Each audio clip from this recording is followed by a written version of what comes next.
ഉണക്ക് സ്രാവ് കറി വെച്ചാലോ? ആദ്യം തന്നെ തക്കാളിയും ഉള്ളിയും മുറിച്ചിട്ട് അടുപ്പത്ത് വയ്ക്കുക.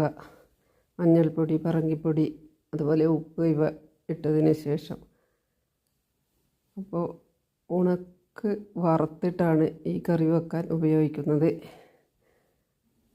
ആദ്യം തന്നെ നമ്മൾ തക്കാളി എല്ലാം അടുപ്പത്ത് വെച്ച് വേവുന്ന സമയം കൊണ്ട് നമുക്ക് ഉണക്ക് തയ്യാറാക്കിയെടുക്കാം.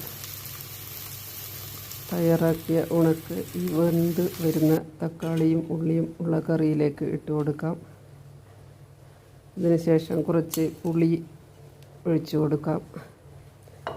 എന്നിട്ട് കുറച്ച് തേങ്ങയും കൂടി അരച്ച് ഇതിലേക്ക് ചേർത്ത് കൊടുത്താൽ നമ്മുടെ കറി തയ്യാറായി. എല്ലാവരും ട്രൈ ചെയ്ത് നോക്കൂ. ചോറിനും ദോശക്കും ഒക്കെ കഴിക്കാൻ സൂപ്പറായ ഒരു കറിയാണ് ഇത്.